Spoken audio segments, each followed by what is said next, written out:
मेरे प्यारे छात्रों, आज हम लोग चैप्टर स्टार्ट करेंगे दिल्ली सल्तनत। दिल्ली सल्तनत क्यों जरूरी है, क्यों पढ़ना चाहिए आप सभी को। आप जितने लोग जनरल कंपटीशन की तैयारी कर रहे हैं तो दिल्ली सल्तनत से इस चैप्टर से बहुत सारे क्वेश्चन पूछे जाते हैं। अगर आप तैयारी कर रहे हैं बीपीएससी का या एसएससी का या बिहार पुलिस का या रेलवे का तैयारी कर रहे हैं या बिहार दरोगा का तैयारी कर रहे हैं या बीएसएससी का तैयारी कर रहे हैं तो चैप्टर एकदम महत्वपूर्ण है। इस चैप्टर में एकदम छोटी से छोटी टॉपिक को कवर किया गया है। इस चैप्टर से यानी दिल्ली सल्तनत से कहीं से भी क्वेश्चन पूछ दे आपके एग्जामों में तो आप एक भी छोड़कर आने वाले नहीं है, क्योंकि इस चैप्टर के छोटे से छोटे टॉपिक को डाल दिया गया है। इस चैप्टर में आप लोग देख लीजिए, इतना बेहतरीन तरीके से बताया गया है, इतने बेहतरीन तरीके से नोट्स बनाया गया इस चैप्टर को कि एक बार अगर चैप्टर को आप पढ़ लेते हैं, समझ लेते हैं तो एकदम रट्टा मारने की कोई जरूरत नहीं, एकदम बेहतरीन तरीके से आप लोग को याद हो जाएगा, माइंड में सेटअप हो जाएगा। तो आप लोग तैयारी अच्छे से कीजिए, एकदम बेहतरीन तरीके से तैयारी कीजिए। बेहतरीन तरीके से तो पढ़ाया ही गया है, इस चैप्टर को पढ़ाया ही जाएगा और नोट्स बनाइए इतने बेहतर कि देखने वाले आपके मित्र दोस्त यार घर परिवार के लोग जो देखे तो कहे क्या गजब की नोट्स बनाया है बाबू मेरा। तो तैयारी कीजिए दिल्ली सल्तनत का एकदम बेहतरीन तरीके में। आप नोट्स को देख लीजिए एक बार, इतने अच्छे तरीके से तैयारी कराया जाएगा, इतने बेहतरीन तरीके से कि आप सभी को पढ़ने में भी मजा आएगा, है कि नहीं। जब तक किसी भी टॉपिक पे इंटरेस्टेड आपका ना बने, टॉपिक को देखने के बाद इंटरेस्ट बजा रहा है पढ़ने में, तब जाकर बेहतरीन तैयारी हो पाएगा। अगर जिस टॉपिक से आप उब गए देखकर तब तो नहीं हो पाएगा बउआ। चलिए तो हम लोग स्टार्ट करे हैं, कहते हैं दिल्ली सल्तनत। दिल्ली सल्तनत हड़प्पा सभ्यता और मौर्य साम्राज्य के बाद इन सब वंशों के शासन के बाद दिल्ली सल्तनत स्थापित हुआ। दिल्ली सल्तनत जो है, दिल्ली सल्तनत में 5 राजवंशों ने शासन किया है। दिल्ली सल्तनत में 5 वंशों ने शासन किया। वो कौन कौन से वंश थे? तो सबसे पहला गुलाम या मालुक वंश थे, जो दिल्ली सल्तनत का पहला शासक कुतुबुद्दीन ऐबक ने इसका स्थापना किया था। कौन किए थे? कुतुबुद्दीन ऐबक। इनका शासनकाल, इस वंश का शासनकाल, गुलाम वंश का शासनकाल 1206 ईस्वी से 1290 ईस्वी तक इस वंश का शासन रहा है। दूसरा आप लोग देखेंगे खिलजी वंश। खिलजी वंश का स्थापना किए थे जलालुद्दीन खिलजी। तो बहुत ऐसे बच्चे जो है कंफ्यूज हो जाते हैं, है कि नहीं। तो दिल्ली खिलजी वंश का स्थापना किसने किया था? जलालुद्दीन खिलजी। 1290 से लेकर 1320 ईस्वी तक इस वंश का शासन है। तीसरा वंश तुगलक वंश। कौन सा वंश? तुगलक वंश। दिल्ली सल्तनत का तीसरा वंश तुगलक वंश है, जिनका स्थापना गयासुद्दीन तुगलक ने किया था। तुगलक वंश का स्थापना किसने किया था? गयासुद्दीन तुगलक ने। इनका शासन काल रहा है 1320 से लेकर 1414 ईस्वी तक। तुगलक वंश का स्थापना किसने किया? तुगलक वंश का स्थापना गयासुद्दीन तुगलक ने इसका स्थापना की है। तो इनका शासन काल जो है तुगलक वंश का 1320 से लेकर 1414 ईस्वी तक रहा है। चौथा सैयद वंश। सैयद वंश। सैयद वंश का स्थापना किसने किया था? खिज खान ने, जिनका 1414 ईस्वी से 1451 ईस्वी तक शासन रहा है इस वंश का। ठीक है। दिल्ली सल्तनत में टोटल कुल कितने वंश से शासन किए? 5 वंश। लास्ट अंतिम यानी लोधी वंश, 5वां जो वंश है वो लोधी वंश। लोधी वंश का स्थापना बहलोल लोधी थे, बकलोल लोधी नहीं, बहलोल लोधी। बकलोल आप लोग नहीं ध्यान दीजिएगा, बहलोल लोधी। बहलोल लोधी ने किस वंश का स्थापना किया था? लोधी वंश का। इनका शासन, इस वंश का शासनकाल कब से कब तक? इस वंश का शासनकाल 1451 से लेकर 1526 ईस्वी तक था। 1451 से लेकर 1526 ईस्वी तक इस वंश का शासक था। तो दिल्ली सल्तनत का अंतिम वंश कौन था? लोधी वंश था। इसका स्थापना किसने किया था? बहलोल लोधी, बकलोल नहीं, बकलोल लोधी नहीं। ठीक है, बकलोलिया सा बकलोल लोधी नहीं लिखना है, बहलोल लोधी लिखना है। इनका शासन कर रहा है 1526 ईस्वी तक। अब इस पांचों वंशों को हम लोग विस्तार रूप से जानेंगे आप लोग कुतुबुद्दीन ऐबक से लेकर इन सभी के बारे में, इन लोग का जीवन परिचय, इन वंश का जीवन परिचय, वंश के बारे में टोटल एकदम विस्तार रूप से टॉपिक वाइज टॉपिक हम लोग पढ़ेंगे। एकदम कोई भी ऐसे एग्जाम में क्वेश्चन पूछ दिया आप सभी से, गुलाम वंश से या खिलजी वंश से या तुगलक वंश से, तो कहीं से भी क्वेश्चन पूछ दे, एक भी क्वेश्चन नहीं छूटना चाहिए, चाहे वो बीपीएससी का एग्जाम हो या आपका बीएसएससी का एग्जाम हो। किसी भी एग्जाम में इन टॉपिक से क्वेश्चन पूछते हैं, आप सभी को करके आना है, क्योंकि इस टॉपिक को समझिए कि बहुत सारे बुक पढ़ने के बाद इसको निचोड़ निकाला गया है और ऐसा नोट्स बनाया गया कि किसी भी एग्जाम में आपसे क्वेश्चन पूछ दे दिल्ली सल्तनत से तो आपसे छूटने वाला नहीं है।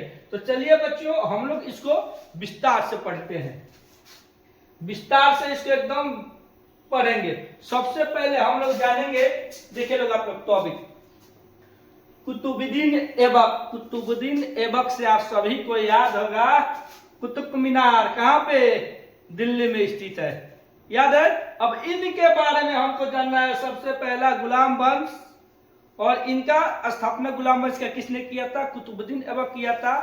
कुतुबुद्दीन ऐबक ही आप सभी को, कुतुबुद्दीन ऐबक ही कुतुब मीनार का निर्माण आरंभ करवाया था, क्योंकि कुतुब मीनार का आरंभ होने में, बनने में, कंप्लीट होने में बहुत सारे लोग थे, उसमें शामिल थे।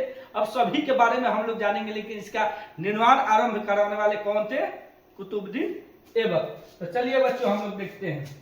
विदेशी आक्रमण, पहला मुस्लिम आक्रमणकारी, पहला मुस्लिम आक्रमणकारी कौन। तो बच्चे आप सभी लोग नोट्स को एकदम बेहतरीन तरीके से समझिए, आपको टाइम दिया जाएगा, नोट्स को एकदम बेहतरीन तरीके से आप लोग बनाइए, भी स्क्रीनशॉट भी आप सभी लोग ले लीजिएगा।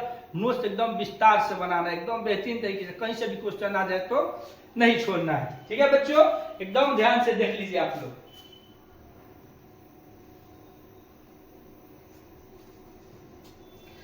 चलिए बच्चों, पहला विदेशी आक्रमण, पहला मुस्लिम आक्रमणकारी कौन था, पहला मुस्लिम आक्रमणकारी कौन था, मोहम्मद बिन कासिम, जो कि 712 ईस्वी ने आक्रमण किया था।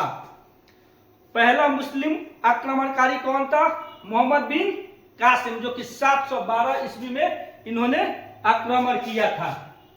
सिंध भाग पर प्रथम तुर्की आक्रमण, प्रथम तुर्की आक्रमण कौन, महमूद गजनी का आक्रमण, जो 998 में इन्होंने आक्रमण किया और शासन भी किया। देश कहां से, चलिए, महमूद गजनी का आक्रमण कहां से था, तुर्कमेनिस्तान से था। इनका मृत्यु 1030 ईस्वी में हो गया। इनका मृत्यु कब हुआ था, मोहम्मद गजनी का आक्रमण, इनका मृत्यु, मोहम्मद गजनी का मृत्यु कब हुआ था, तो 1030 ईस्वी में। किसके कारण, मलेरिया के कारण इनको मलेरिया हो गया। बताओ ये कितना मलेरिया लोग को पकड़ा दिया, खुद ही को मलेरिया हो गया, मलेरिया के कारण मारा गया। कौन, महमूद गजनवी। अपने पिता सबुद्दीन की मृत्यु का बदला लेने आया था, 17 बार आक्रमण किया था, ठीक है। कितने बार आक्रमण, महमूद गजनी कितने बार आक्रमण किया था, 17 बार आक्रमण किया था। कारण क्या था, आक्रमण करने का कारण क्या था, तो अपने पिता की मृत्यु का बदला। सीधा आप लोग ध्यान में रखिए, बदला और लूट के लिए आक्रमण करता था। मोहम्मद गजनवी किस लिए आक्रमण करता था, बदला लेने के लिए और लूट के लिए आक्रमण करता था। प्यारे बच्चों, आप सभी लोग नोट्स बनाते जाइएगा, एकदम बेहतरीन तरीके से नोट्स बनाइएगा, तो आगे रिवीजन करने में आएगा। क्लास एक दिन छूट जाए, कम पढ़िए ज्यादा पढ़िए, कोई फर्क नहीं पड़ता है, रिवीजन कंटिन्यू होना चाहिए।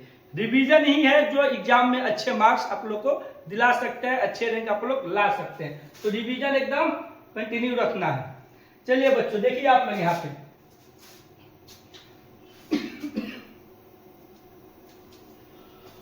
महमूद गजनवी का सोमनाथ पर आक्रमण, 16वीं बार मंदिर यानी 1025 ईस्वी ने आक्रमण किया था, 1025 ईस्वी में।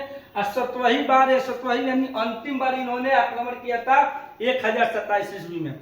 महमूद गजनवी कितने बार आक्रमण किया, 17 बार। 17वीं यानी अंतिम बार कहाँ, कब आक्रमण किया था, अंतिम आक्रमण का 1027 ईस्वी में इनका अंतिम आक्रमण था।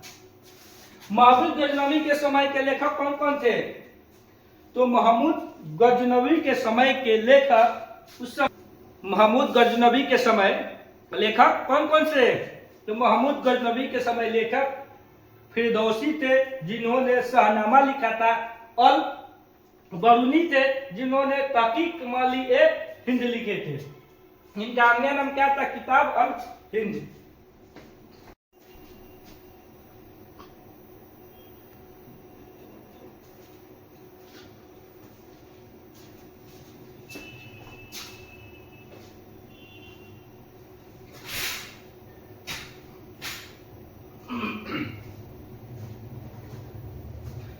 चलिए प्यारे छात्रों, सोमनाथ पे आक्रमण किसने किया था?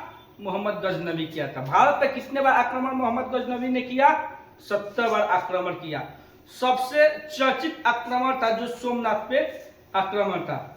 इनका मुख्य कार्य क्या था? लूटना, मंदिरों के खजाना, धन दौलत लूटना, और इसमें बादला भी शामिल था। ठीक है। दूसरा तुर्की आक्रमण कौन था? दूसरा तुर्की आक्रमण कौन? तो मोहम्मद गौरी का आक्रमण जो 1175 में हुआ। मोहम्मद गौरी का आक्रमण कब हुआ? 1175। मोहम्मद गौरी का आक्रमण 1175 में, ठीक है, 1206 ईस्वी तक। पहला आक्रमण मुल्तान पर 1175 ईस्वी में हुआ था, और 1178 ईस्वी में गुजरात पर भीम द्वितीय से हार गया था। दूसरा कब? भीम द्वितीय से हार गया था। पृथ्वीराज चौहान, पृथ्वीराज चौहान, पृथ्वीराज चौहान और मोहम्मद गौरी के बीच युद्ध, पृथ्वीराज चौहान और मोहम्मद गौरी के बीच युद्ध कब हुआ, क्यों हुआ? ठीक है, चलिए बच्चों इसको देखते हैं। तराइन का प्रथम युद्ध जो है 1191 में हुआ था। तराइन का प्रथम युद्ध किस कब हुआ था? 1191 में। यह युद्ध किसके किसके बीच हुआ था? पहला तराइन का युद्ध कब हुआ था? पहला तराइन का युद्ध 1191 में, जिसमें विजय पृथ्वीराज चौहान हुए। विजय कौन हुआ? जीत किसका हुआ? मोहम्मद गौरी और पृथ्वीराज चौहान के बीच जब युद्ध हुआ, तो पहला युद्ध हुआ था तराइन युद्ध। प्रथम तराइन युद्ध कब? 1191 ईस्वी में हुआ था, जिसमें जीता कौन था? युद्ध में कौन जीता था? पृथ्वीराज चौहान। ठीक है। और दूसरा तराइन युद्ध कब हुआ था? 1192 में। दूसरा तराइन युद्ध कब हुआ था? 1192 में। इसमें कौन विजयी हुआ? मोहम्मद गौरी। किनके किनके बीच युद्ध हुआ था?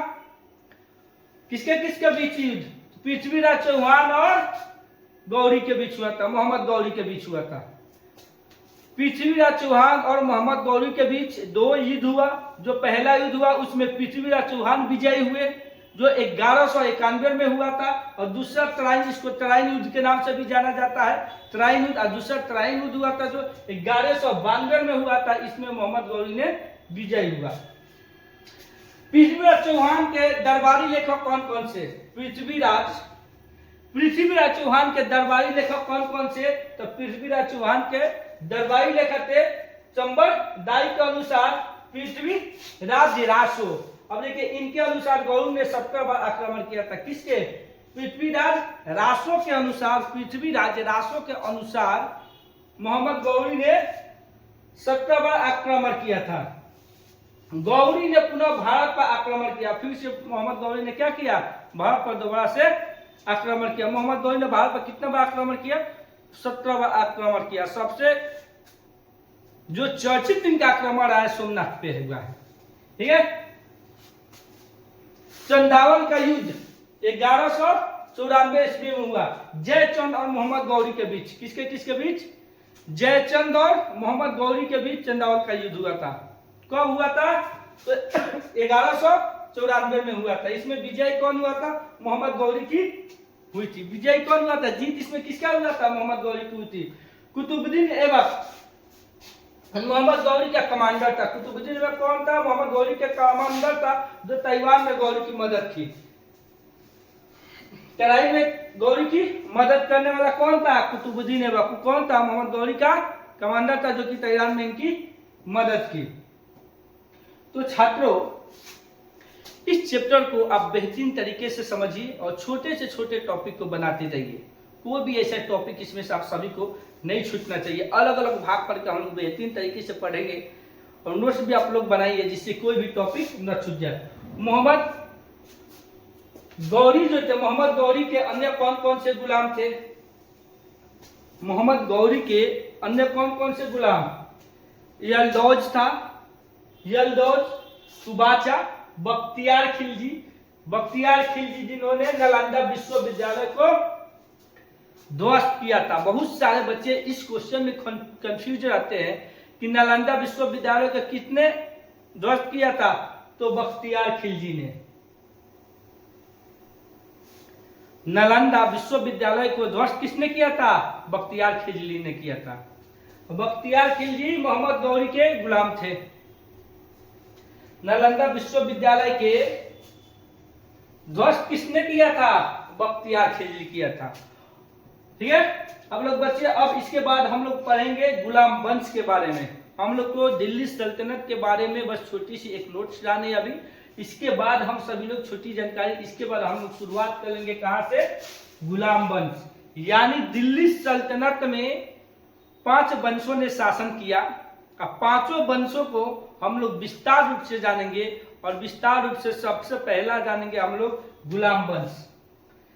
दिल्ली सल्तनत में 5 वंशों ने शासन किया। 5 वंश में सबसे पहला हम लोग कहां से शुरुआत करेंगे? गुलाम वंश से। जो पहला वंश था गुलाम वंश। गुलाम वंश जो थे, इसके संस्थापक कौन थे? कुतुबुद्दीन ऐबक थे। इसका शासक कौन? कुतुबुद्दीन ऐबक, जिन्होंने गुलाम वंश की स्थापना की। इसी से हम लोग स्टार्ट करेंगे। दिल्ली सल्तनत में जितने भी शासक हुए उन सभी के बारे में, कब कब युद्ध हुआ, कैसे इन लोगों का विस्तार हुआ, साम्राज्य बढ़ा, इस सभी को बेहतरीन तरीके से हम लोग समझेंगे।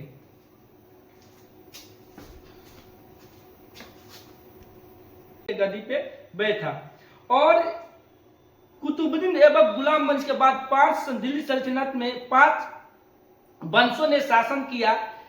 अंतिम वंश जो लोधी वंश थे, अंतिम वंश, इसमें इब्राहिम लोधी को बाबर ने मारकर मुगल साम्राज्य की स्थापना की। दिल्ली सल्तनत के अंतिम वंश कौन से? लोधी वंश। लोधी वंश के जो शासक थे इब्राहिम लोधी को बाबर ने मारकर उन्होंने मुगल साम्राज्य की स्थापना की। फिर उसके बाद हम लोग मुगल साम्राज्य को विस्तार रूप से जानेंगे। पहले 5 दिल्ली सल्तनत के 5 राज जो वंश है, 5 वंश को विस्तार रूप से जानते हैं। प्रथम वंश गुलाम वंश। गुलाम वंश के संस्थापक कौन? कुतुबुद्दीन ऐबक। कुतुबुद्दीन ऐबक कौन थे? तो इन्होंने मोहम्मद गौरी के गुलाम थे। मोहम्मद गौरी को 1206 ईस्वी में मृत्यु के बाद इन्होंने दिल्ली के गद्दी पे बैठा और शासन की इन्होंने। उसके बाद आगे चल के इन्होंने, इनका शासन जो था, गुलाम वंश का शासन था 1206 से लेकर 1290 ईस्वी तक चला है। गुलाम वंश के शासन कब से कब तक? तो गुलाम वंश के शासक 12 से लेकर 1206 ईस्वी से 1290 ईस्वी तक गुलाम वंश का शासन चला है। इसका दूसरा नाम मालुक वंश के भी जाना जाता है। शासन काल एकदम विस्तार रूप से, एकदम बढ़िया से विस्तार रूप से हम समझिए। कुतुबुद्दीन ऐबक का इस गुलाम वंश का जो शासक रहा है 1206 से लेकर 1290 तक रहा है। किसका शासक? गुलाम वंश का शासक 1206 से 1290 तक रहा है। इसका जो प्रथम शासक थे कुतुबुद्दीन ऐबक, इन्होंने कितना दिन शासन किया, कितने सालों तक शासन किया, इसको आप लोग जानिए। तो पहला शासन, चलिए, शासन काल कुतुबुद्दीन ऐबक का शासन काल 1206 से 1210 ईस्वी तक रहा है। बहुत कम समय रहा है। गुलाम वंश में तो 1290 तक शासन रहा गुलाम वंश का, लेकिन 1206 से 1210 तक ही इसके जो स्थापना किए थे कुतुबुद्दीन ऐबक, इनका शासन मात्र रहा है 1210 तक। इनकी मृत्यु चौगान यानी पोलो खेलते समय घोड़े से गिरकर हुआ था। कुतुबुद्दीन ऐबक का मृत्यु कैसे हो गया? तो घोड़े से गिरकर इनका मृत्यु हो गया चौगान खेलते समय, जिसको पोलो नाम से भी जाना जाता है। वो खेलते समय इन्होंने क्या किया? गिरकर इनकी मृत्यु हो गई। मकबरा इनका लाहौर में है, जो कि वर्तमान में पाकिस्तान में है। कुतुबुद्दीन ऐबक का मकबरा कहाँ पे है? लाहौर में। लाहौर वर्तमान में पाकिस्तान। और इनका राजधानी लाहौर ही था। ठीक है। शासक बनने के बाद इसने लाखों रुपए का दान किया था। कुतुबुद्दीन ऐबक जब शासक बने थे तो लाखों रुपए का गरीबों में इन्होंने दान किया था। ठीक है। इसने 2 मस्जिद का निर्माण करवाया था। कुतुबुद्दीन ऐबक कितने मस्जिद का निर्माण करवाए थे? 2 मस्जिद का निर्माण कुतुबुद्दीन ऐबक ने करवाया था। कुव्वत उल इस्लाम जो कि दिल्ली में स्थित है। 2 मस्जिद कौन कौन से है? 2 मस्जिद कौन कौन से? कुव्वत उल इस्लाम जो कि दिल्ली में स्थापित है। दूसरा मस्जिद है 2.5 दिन का झोपड़ा अजमेर में है। जितने भी देखिए इन्होंने 2 मस्जिद का निर्माण कराया था कुतुबुद्दीन ऐबक। ठीक है। 2 मस्जिद का निर्माण कराया था। जो पहला मस्जिद कुव्वत उल इस्लाम जो कि दिल्ली में स्थापित, दूसरा 2.5 दिन का झोपड़ा जो अजमेर में है। ऐबक ने प्रसिद्ध सूफी संत ख्वाजा कुतुबुद्दीन बख्तियार काकी की याद में कुतुब मीनार यानी दिल्ली में निर्माण कराना प्रारंभ कराया था। दिल्ली में आप लोग गए होंगे, जितने भी बच्चे या जाते होंगे, तो दिल्ली में कुतुब मीनार है जो कि बहुत सारे लोग जाते हैं वहां, दिल्ली घूमने जाते हैं तो वहां जरूर देखने जाते हैं। तो इस कुतुब मीनार का आरंभ करवाने वाला व्यक्ति कुतुबुद्दीन ऐबक ही था। क्यों कुतुबुद्दीन ऐबक ने कुतुब मीनार का निर्माण क्यों करवाया? तो इन्होंने किसके याद में? तो बख्तियार काकी के याद, बख्तियार काकी के याद में इस सूफी संत थे, इनके याद में सूफी संत के बख्तियार काकी की याद में इन्होंने कुतुबुद्दीन मीनार का निर्माण आरंभ करवाया था। पूरा नहीं करवाया था, पूर्ण नहीं करवाया था, क्योंकि पूर्ण नहीं करवाया था। शुरुआत बस कुतुब मीनार के इन्होंने शुरुआत करवा दी, उसके बाद दूसरे शासक ने इसको पूर्ण किया, दूसरे तीसरे शासक ने पूर्ण किया। ठीक है। कुतुब मीनार कहाँ स्थित है? दिल्ली में। किसने इसका आरंभ किया कुतुब मीनार बनवाने के लिए? तो कुतुबुद्दीन ऐबक ने। ठीक है। किसके याद में? तो बख्तियार काकी। बख्तियार काकी कौन? तो सूफी संत। ठीक है बच्चों, एकदम बेहतरीन तरीके से आप सभी को गुलाम वंश का बेहतरीन तरीके से नोट्स बनाइए लोग। एकदम कोई भी टॉपिक नहीं छूटना चाहिए, कहीं भी किसी भी एग्जाम से भी पूछ दे, किसी भी एग्जाम में पूछ दे, आप एक भी टॉपिक नहीं छूटना चाहिए। चलिए बच्चों, आप लोग देख लीजिए और इसको आप लोग स्क्रीनशॉट लीजिए, उसके बाद नोट्स एकदम बेहतरीन तरीके से बनाइए। कुतुबुद्दीन ऐबक की बने, उसके बाद एक एक करके जितने भी वंश इसमें शासन किए हैं उन सभी वंशों के बारे में हम लोग जानेंगे।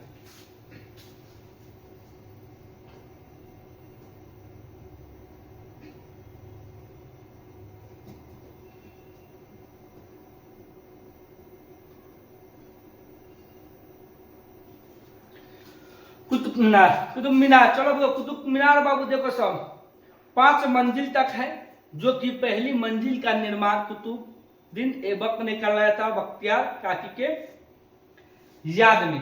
ठीक है। जो कि दिल्ली में स्थित है। जितने भी बच्चे दिल्ली गए होंगे या घूमने जाते होंगे तो यहाँ जाते होंगे कुतुब मीनार, ये रहा। ठीक है। तो कुतुब मीनार का जो पहली मंजिल यानी शुरुआत इन्हीं से हुआ था। किन से? कुतुबुद्दीन ऐबक ने करवाया था। ऐबक ने हसन उन नजामी और फखरुद्दीन जैसे लेखकों को संरक्षण भी दिया है। ठीक है। कुतुब मीनार के 5वीं मंजिल 73 फीट ऊंची है। इसने इल्तुतमिश को बदाऊ का गवर्नर नियुक्त किया था। किसको? बदाऊ का गवर्नर कौन? इल्तुतमिश। किसने नियुक्त किया था? कुतुबुद्दीन ऐबक ने। यह इतिहास का एकमात्र शासक था जिसने राज सिंहासन का ग्रहण नहीं किया था। इतिहास का एकमात्र शासन जिन्होंने राज सिंहासन का ग्रहण नहीं किया था। इन सिपाहा सलाहकार की उपाधि दी गई थी। इनको क्या दिया गया था? सिपाहा सलाहकार की उपाधि दी गई थी। 1210 ईस्वी में ऐबक की मृत्यु के पश्चात 1210 ईस्वी में जब कुतुबुद्दीन ऐबक की मृत्यु हो गई, उसके बाद आराम शाह ऐबक का पुत्र शासक बना, जो 1211 ईस्वी में इल्तुतमिश और आराम शाह के मध्य युद्ध का युद्ध हुआ और इल्तुतमिश उस समय गुलाम वंश का अगला शासक बन गया। गुलाम वंश का शासक कौन, अगला शासक कौन बना? इल्तुतमिश। किससे युद्ध हुआ था इनको? तो गुलाम वंश के अगला शासक जो इल्तुतमिश बने थे, इनका शासन किससे हुआ था? युद्ध किससे हुआ था? आराम शाह से। आराम शाह कौन थे? जो कि कुतुबुद्दीन ऐबक के पुत्र थे। इनसे युद्ध हुआ इल्तुतमिश से। इल्तुतमिश से युद्ध के बाद इल्तुतमिश ने गुलाम वंश का अगला शासक बन गए। कब युद्ध हुआ था? 1211 ईस्वी में। ठीक है बच्चों, एकदम बेहतरीन तरीके से आप लोग इसको देखिए। पहली मंजिल कुतुब मीनार का पहली मंजिल का निर्माण किसने करवाया था? कुतुबुद्दीन ऐबक। कुतुब मीनार का पहली मंजिल का निर्माण किसने करवाया? कुतुबुद्दीन ऐबक ने करवाया था। दूसरी मंजिल और दूसरी, तीसरी और चौथी मंजिल का निर्माण किसने करवाया था? इल्तुतमिश ने। कुतुब मीनार का पहली मंजिल का निर्माण किसने करवाया? कुतुबुद्दीन ऐबक ने करवाया था। पहली मंजिल का कुतुबुद्दीन ऐबक ने करवाया था और दूसरी, तीसरी, चौथी मंजिल का जो निर्माण करवाया था इल्तुतमिश ने करवाया था। उसके बाद पांचवी मंजिल का निर्माण किसने कराया? तो पांचवी मंजिल का निर्माण फिरोज शाह तुगलक ने करवाया था। कुतुबुद्दीन ऐबक पहली मंजिल का तो निर्माण करवा दिए, आरंभ उन्होंने किया था, बख्तियार काकी की याद में आरंभ हुआ था। और कुतुब मीनार का निर्माण पांचवी मंजिल तक जो अंतिम चरण में पहुंचा फिरोज शाह तुगलक ने करवाया था। ठीक है, चलिए बच्चों आप लोग बेहतर तरीके से नोट्स बनाइए, कोई भी पॉइंट नहीं छूटना चाहिए। कहीं से भी एग्जाम में क्वेश्चन पूछे दिल्ली सल्तनत से एकदम फोड़ के आ जाना है। ठीक है बच्चों, चलिए स्क्रीनशॉट आप लोग ले लीजिए, देख लीजिए, फिर आगे की ओर बढ़ा जाएगा।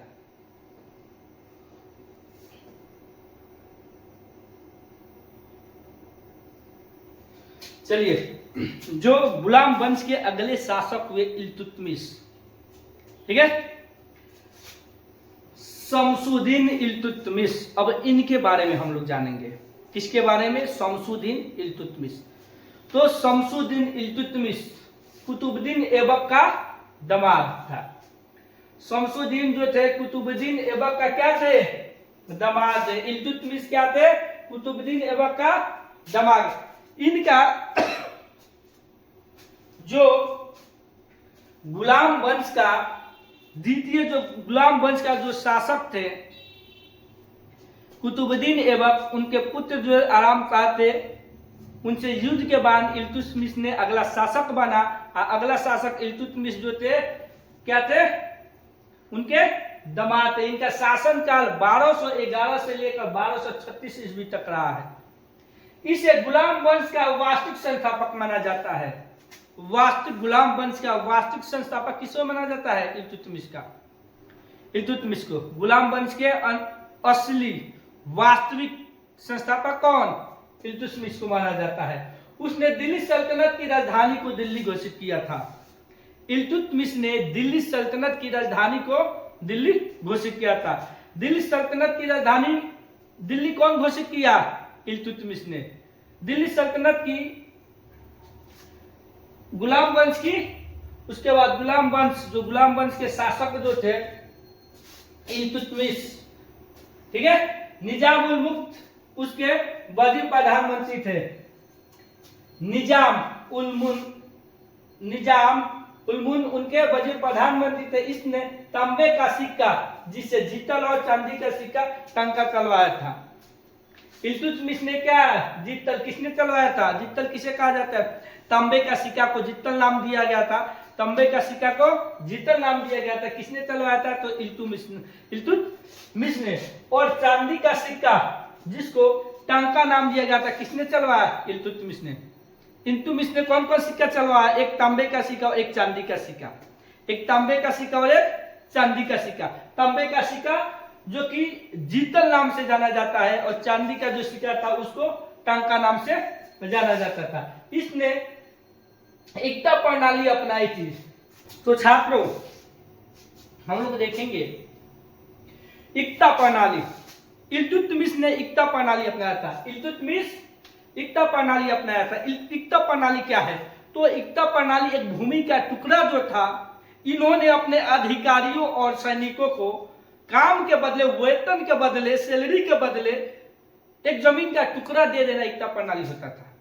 तो एकता प्रणाली किसने अपनाया? इल्तुतमिश ने। एकता प्रणाली क्या है? तो जमीन का एक टुकड़ा है जो अपने सैनिकों को, अपने अधिकारियों को काम के बदले, वेतन के बदले, सैलरी के बदले इन्होंने, इल्तुतमिश ने अधिकारियों को अपने दे दिया करता, उसे एकता प्रणाली। ठीक है, इसने 1221 ईस्वी में मंगोलिया के शासक चंगेज खान पर आक्रमण किया था। मंगोलिया के शासक चंगेज खान पर इल्तुतमिश ने कब आक्रमण किया था? तो 1221 ईस्वी में। 1221 ईस्वी में चंगेज खान पर इल्तुतमिश ने 1221 में आक्रमण किया था, जो कि मंगोलिया के शासक थे। मंगोलिया का शासक कौन था? Genghis Khan. और चंगेज खान पे आक्रमण किसने किया था? इल्तुतमिश ने। कब किया था? 1221 ईस्वी में। ठीक है, एकदम बेहतरीन तरीके से बच्चे अपने नोट्स बनाते जाइए, बेहतरीन तरीके से समझिए, सुनिए, एकदम बेहतरीन तरीके से आप सभी को क्या होगा, रिवीजन लगेगा, माइंड में सेट कर लीजिए। आप लोग कहीं से भी एग्जाम में आए क्वेश्चन, दिल्ली सल्तनत से कुछ भी नहीं छोड़ना है। ठीक है, दिल्ली सल्तनत काल में राजकीय भाषा, दिल्ली सल्तनत काल का जो राजकीय भाषा था वो क्या था? फारसी भाषा था। देश के हमारे भारत को 1947 में आजाद हुआ। आजादी के इतने दिन बाद भी अभी तक भारत का कोई राष्ट्रभाषा नहीं बना। और दिल्ली सल्तनत की स्थापना आप जान लीजिए 1206 में हुआ, और यहाँ पे 1221 तक राजकीय भाषा उसका क्या था? फारसी था। और देश के भारत 75 वर्ष से ज्यादा हो गया आजादी का, अभी तक राष्ट्रीय भाषा कुछ घोषित नहीं हुआ। भारत का जो हिंदी जो है राज्य संघ की भाषा है, वो राष्ट्रीय भाषा हमारा नहीं है। तो उस समय भाषा फारसी भाषा राजकीय भाषा था। इल्तुतमिश ने इसे लागू किया था। इल्तुतमिश ने ही पुराने चहल ज्ञानी या चालीसा दल प्रथा इन्होंने क्या किया था? लागू किया था। चालीसा दल प्रथा किसने लागू किया था? इल्तुतमिश ने किया था। जिससे 40 अधिकारियों डायरेक्ट सूचना किसको देते थे? इसमें क्या होता था? इसमें 40 लोग होते थे जो केवल सुल्तान को सीधे सूचना दिया करते थे। इसने अपना उत्तराधिकारी इल्तुतमिश ने अपना उत्तराधिकारी अपने पुत्री राजिया को घोषित किया था। इल्तुतमिश ने अपना अधिकारी किसको बनाया था? इल्तुतमिश ने अपना उत्तराधिकारी राजिया सुल्तान को घोषित किया था। यानी इनके बाद शासन अब कौन करेगा? तो राजिया सुल्तान करेगी। राजिया सुल्तान जो थी पहली दिल्ली सल्तनत की पहली महिला शासक बनी थी। पहली महिला शासक दिल्ली की राजिया सुल्तान। पहली महिला शासक कौन? तो राजिया सुल्तान। चलिए बच्चों, इसके बाद हम लोग जानेंगे राजिया सुल्तान के बारे में विस्तार रूप से जानेंगे। इनका शासक कैसा रहा, शासन कैसा रहा, राजिया सुल्तान कैसी शासक बनी। इतना सभी नोट्स आप लोग बना लीजिए। यही है राजिया सुल्तान। ठीक है, काल्पनिक फोटो है बाबू। ठीक है, उस पर आप लोग ध्यान नहीं दीजिए, राजिया सुल्तान पे आप लोग इधर ध्यान दीजिए। इल्तुतमिश की पुत्री थी। राजिया सुल्तान कौन थी? इल्तुतमिश की पुत्री थी। राजिया सुल्तान कौन थी? इल्तुतमिश की पुत्री थी। इसको उत्तराधिकारी इल्तुतमिश ने अपने बाद शासक बनाया, अपने उत्तराधिकारी के राजिया सुल्तान को। इसे खोखर जनजाति द्वारा इनको मार दिया गया था। राजिया सुल्तान को कैसे मारा गया था? किसके द्वारा? खोखर जनजाति द्वारा। चलिए ध्यान दीजिए बहु। इल्तुतमिश की पुत्री थी राजिया सुल्तान। दिल्ली के सिंहासन पर बैठने वाली पहली महिला शासिका थी। दिल्ली के सिंहासन पर बैठने वाला पहली महिला शासक कौन? राजिया सुल्तान।